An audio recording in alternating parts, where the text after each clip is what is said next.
Welcome back to Roaming with Restless Women. I'm Julie Noonan, your host. Today I have Susan Schwartz. She's a PhD trained in Zurich, Switzerland. She's a Jungian analyst and is also a clinical psychologist. She Mm. appears on many podcasts and presents at numerous Jungian conferences and teaching programs in the USA and worldwide. She has articles in journals and chapters on Jungian analytical psychology, and she has many, many books. And a few of those are The Absent Father, which is coming up, I believe. The Absent Father and the Yearning Son. Son, yes. Yes, that one Son, is coming up next month, as if I read properly, yes. which I'm sure you're excited about. And then other books that she has, The Absent Father, An Effect on Daughters, Father Desire, Father Wounds, translated into several languages, which is amazing. The Imposter Syndrome and the As If Personality, The Fragility of Self. The Jungian Exploration of the Puella Archetype, which I'm going to ask you about, and Girl Unfolding. And that was in 2024. And an analytical, exploration of love and narcissism, which is pretty relevant these days, in 2025. So, welcome, welcome, welcome, Susan. I'm so excited to have you on the episode. Thank you very much. You're very easy to speak with already. Oh, thank you. I Mm. appreciate it. So tell me about how you decided to become educated in Switzerland. Uh, well, mm, well, I think it is. So it fits with everything, which Hmm. is that it is very important to expand our lives. So I think is this is your focus as well, and Hmm. to find meaning and purpose throughout life.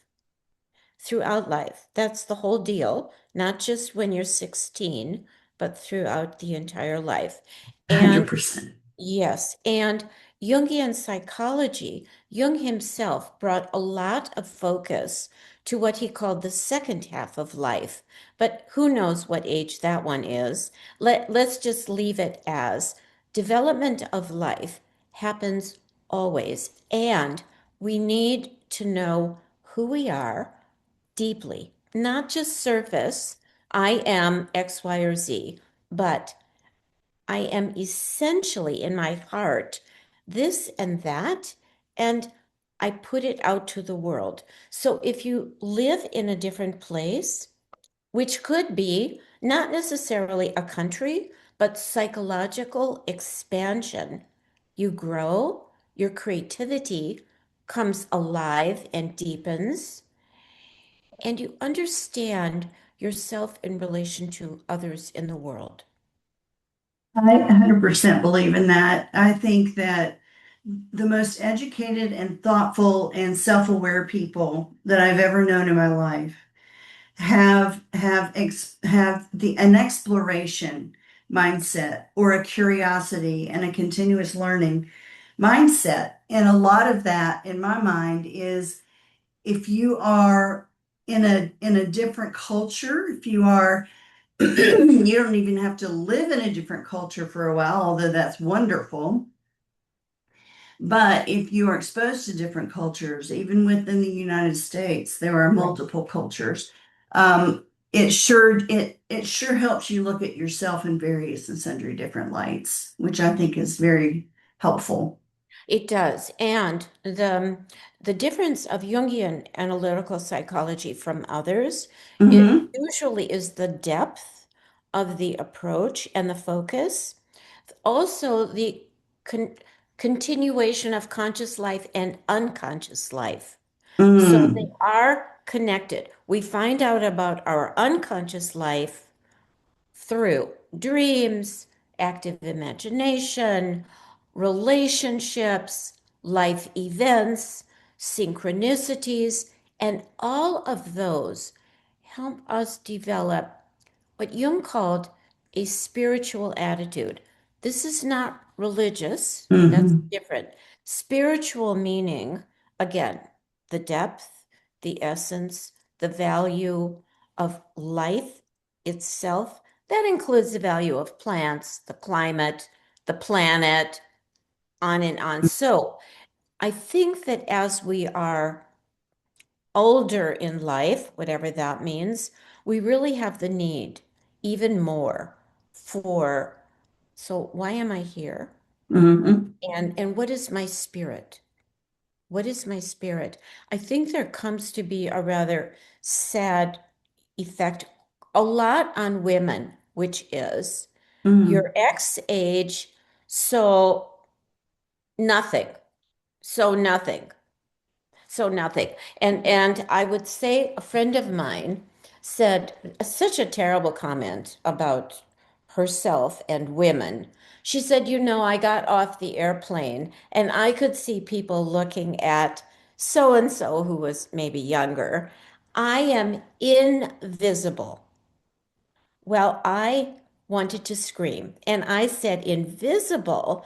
No, we should be noticed, not ego noticed, but inner noticed our lives. And we should insist on it and go for it because we're valuable.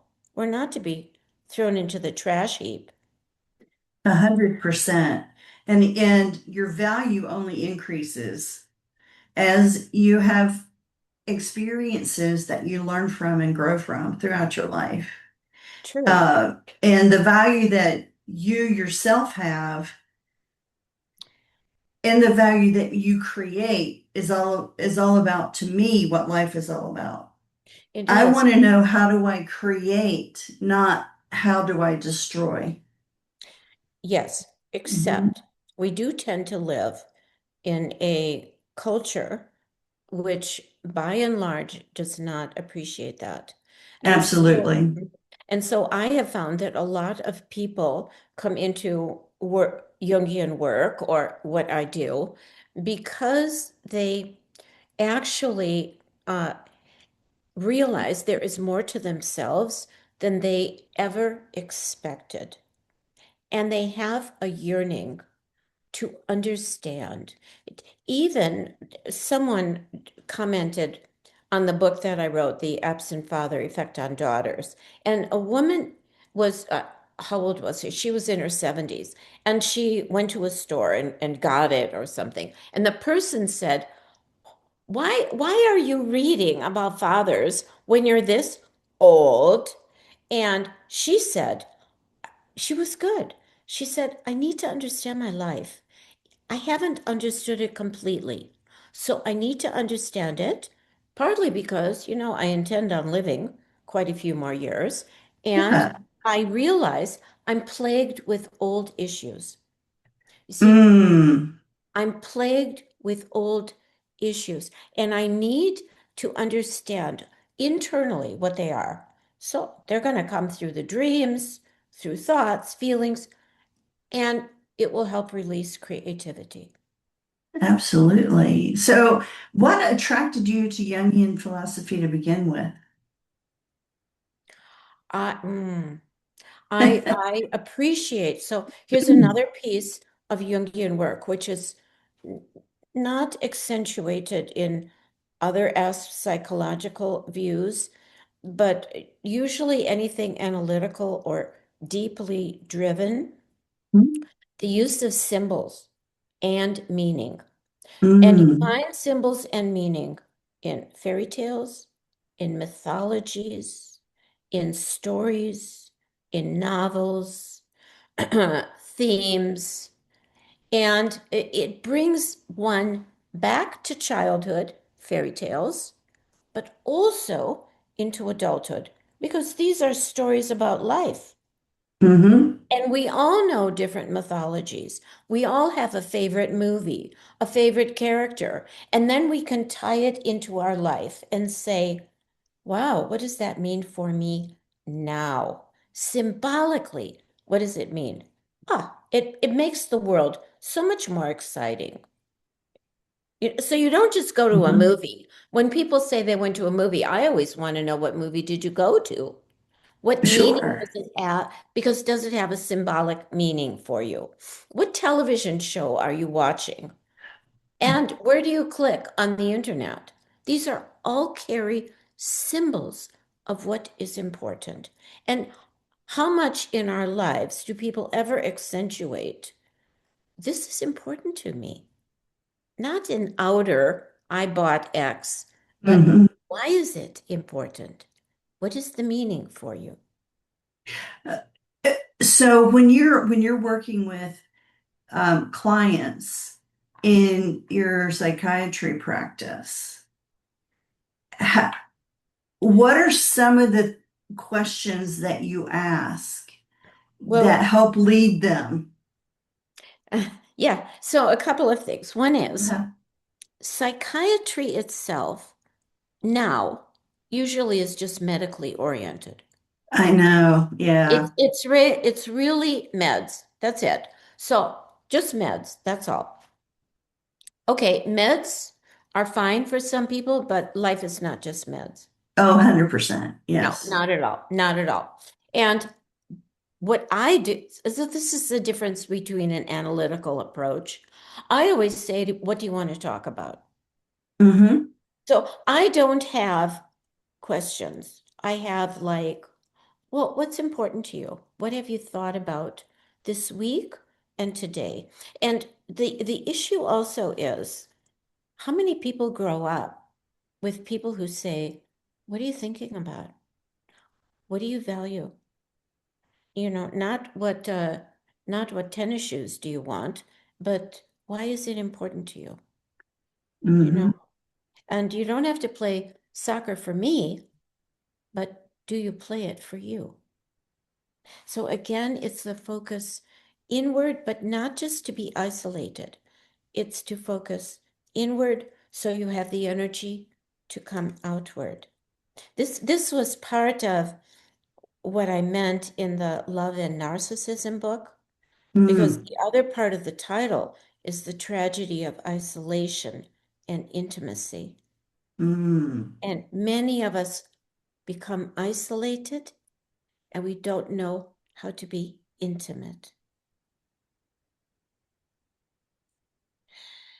Uh, And just define intimate in the sense that you're Yeah, talking about. yeah, good point. Intimate emotionally, Mm.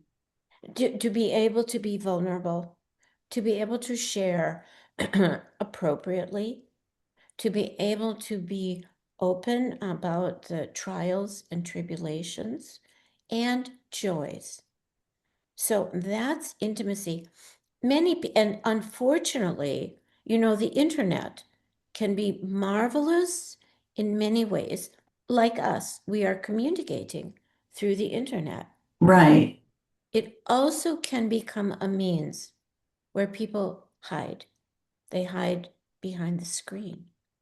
So They the shut everyone else out. That's a way to exact shut people out. exactly, Yes. and so many people think that the relationship they have with AI is a relationship. Isn't No, that? Oh, it's that's it's a scary to me. it's very scary. It's a fact giving important piece, but you don't relate to AI. There's no emotion, there's no life force, and there's no real understanding between. The between is lost. So I think Absolutely. we, in a way, have a responsibility to keep the with and the between. 100%. Yeah, That connection.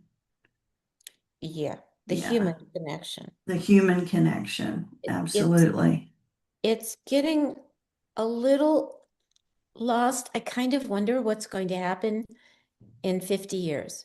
I just am not sure we're not going to be born with an iPhone in our hand, and Seriously. it's going to look completely different. However, that might be part again of our responsibility, which is to pass on the humanness that Mm-hmm. is important. I think that's part of your podcast, isn't it? 100%. Yes. It's It it's the is. It's human. the wisdom that we're passing on from lived experience, not not the information I can get by looking at Google.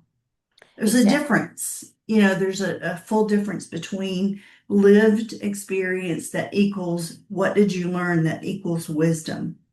Exactly. So, 100%. as you're Mhm. speaking, I'm noticing again the title of your podcast, and I wonder what the women are restless with. And is the restless a part of life that has not been developed? That they seriously have not developed certain pieces.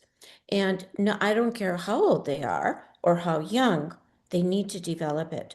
Because when you're restless, the energy could go into destruction. It could go Yes. into, right? Addictions, this compulsion, that, and it can fly away. But you can also take that restless and learn to focus and use it. No matter Yes. what, no matter what your pattern has been in life, it can change. There is the potential and the hope. And it's interesting. It usually is the result of the end of every fairy tale, so that the two come together. You could say conscious, unconscious, hot, cold, yin, yang. They come together, and it isn't that they're happily ever after.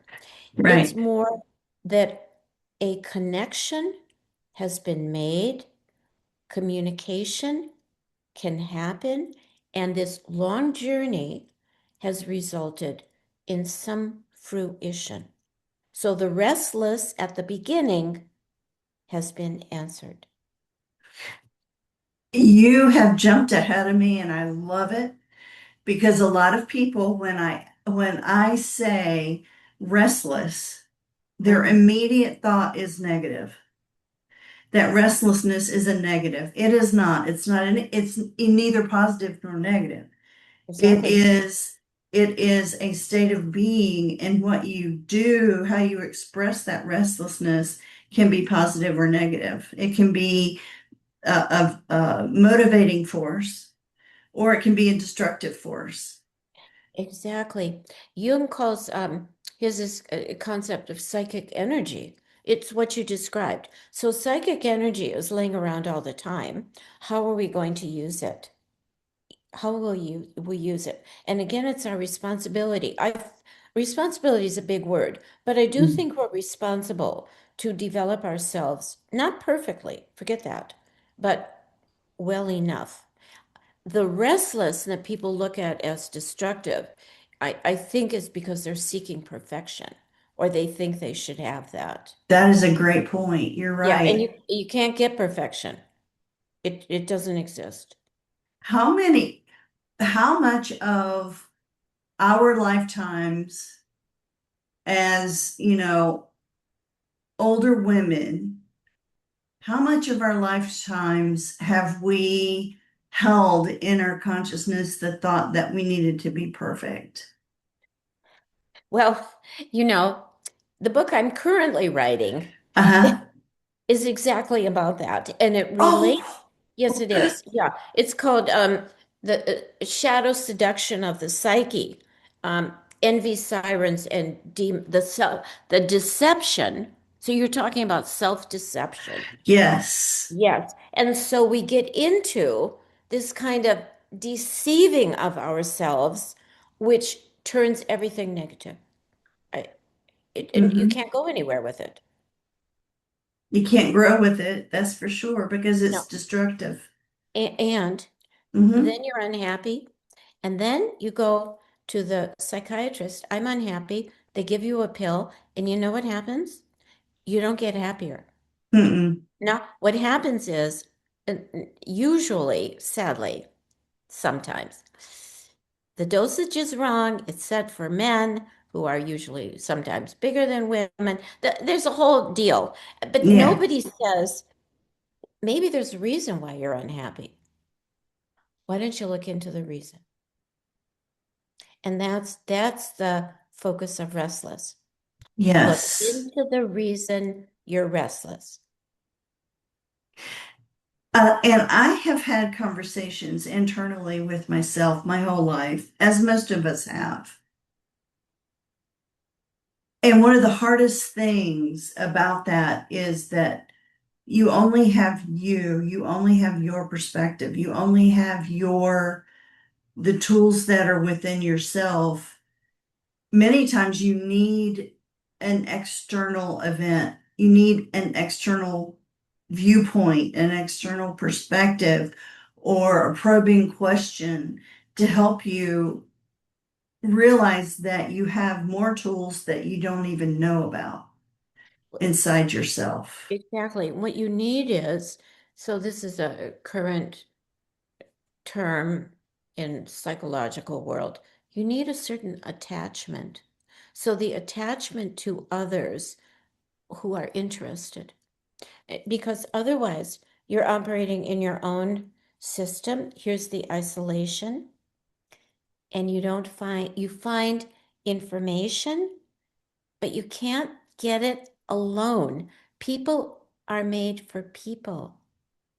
And unfortunately, a lot of people learn to be isolated quite early because, Yes. yeah, because the family structure, the cultural structure, even we could say, and I think this has happened, COVID made Mm, isolation and separation from people a lot, and it's still kind of in the atmosphere in a way.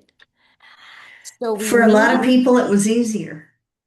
for a lot of people, it was easier because they could stay home and they didn't have to talk to anybody. Right. Which, yes, I'm not saying everyone should be extroverted. No, but much more, we need somewhere to bounce off with. And you find that in your dreams.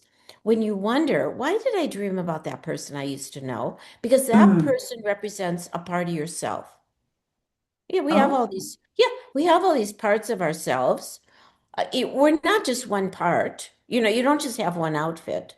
Same thing. You have lots of parts. Don't you want to find out about them? That's the point. So you've got others already hanging around inside. Be interested in them because they're interesting. well, one of the things that I thought about when you were talking about making a connection, one with another person, when Mhm. that happens, that connection is a new thing. It's a creation. Exactly. And that creation adds value to the universe. It adds value to you and to the other person you've connected with. Yes, except what Mhm. happens. Some people are very scared Mm, because a connection with somebody else challenges our way of being. We yeah. want to be challenged. We need to be challenged. Otherwise, we're too narrow and we never grow. But it's also threatening. So we need to learn to be open, to deal with surprise, curiosity, Hmm. joy, which doesn't really always come isolated. Yeah. It, it's isolated, but it's also connected. We need the whole thing. Yes, Yes. And connection also can equal conflict. of course it can. And That's number sometimes, one. yes, and Yeah. it's a question. So there's conflict. People say, oh, it was great. We never fought. I always think, wait a second. I know, then that's not a real relationship, is it? No, it is not. And it doesn't get into depth. Depth Yes. challenges. It says, wait a second, I'm going to shake up your world. Okay. Hmm.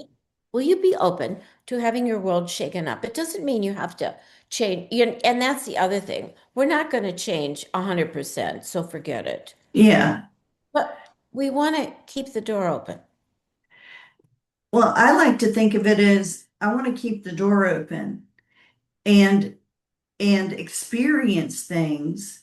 But then I also, on the other side of it, have a choice. Do I add that to my life Right. Or was that not helpful, or it just didn't do anything for me? I can let that go. Exactly. Yeah, Exactly. so we forget that in everything that we do and think, we have choice. Always. Yeah. We also have choice to grapple with our own demons. Yeah. And that's okay. There's nothing wrong with that. Yeah. Well, So, I'm sure your books, just given I haven't read them unfortunately, but given the given the titles, particularly the ones that focus deeply into particular relationships, like fathers and daughters and mhm. fathers and sons, um, it seems to me like that the dynamics that come about in those relationships, um, you those are things that get added to your life experience that you can allow to harm or help you going forward in your life. Exactly. I would say that all of the books, because of life, they all Mm-hmm. are relational. They're all relational internally and also externally. Because I mean, we don't live in a just alone. They're all relational, and the psyche is relational too. And I think we are always reaching out for something. We're always reaching out. It would be like, why? It's quite interesting, the rise of podcasts. It's a reaching out. Psychologically, people are reaching for knowledge uh, of themselves and others. This is how we're doing it as well. Yeah. So it's an Yeah, exciting venture. it's wonderful. Well, Mhm. I'm excited about taking a look at a couple of your books for sure.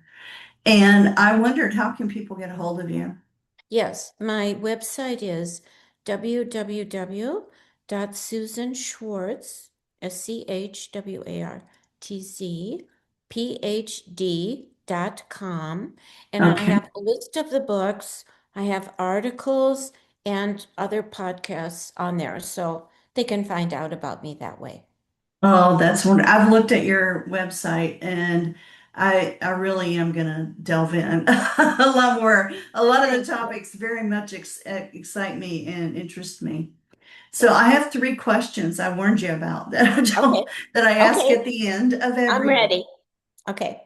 The first one, if you could close your eyes briefly. Oh, you want me to? Okay. Yeah. And tell me what you see in your mind's eye when I say wise woman. Mm. Well, I see a rose. Okay. Why do you see a rose? Well, one is I do have roses, and the symbol of the rose is usually feminine because it opens. So it's Beautiful. quite special to me. Yes. I can see that. I can see that just in how your face changed when you said it. Hmm. I love that. Okay, so my next question, we already talked about a little bit, you didn't even know, but what makes you restless in a good way? Oh, the creative. Yes, I mentioned it a few times. That's why I mentioned it. It's the creative because you are taking your energy, using it not just for yourself, but because yourself says, I have to communicate this. Yes, that's great. Thank you. Mhm. And then my final question is, where do you like to roam? Rome. Well, I like to travel, Mhm, but I roam also every day by taking a walk. Even though it is the same walk, I roam with different information in my head. mhm.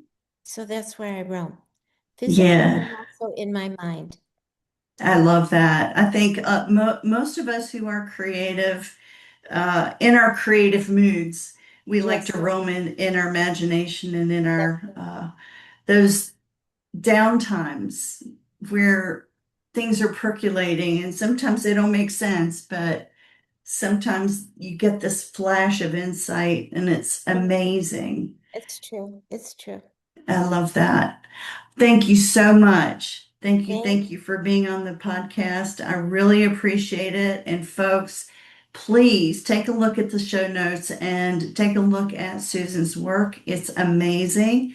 And you will love her website. I've already been there and I can tell you, you will. Thank you so much, Susan. Thank you, Julie. It's been a delight. Thank you. Thank you. Julie Noonan here. Thank you so much for listening to Roaming with Restless Women. If you're a successful senior woman leader who would like to be on this program, please visit podcast.intuitivewisdomcoach.com. If you enjoyed this interview, please share this episode on social media and make sure to subscribe so you don't miss any future episodes. Your thumbs ups and reviews go a long way.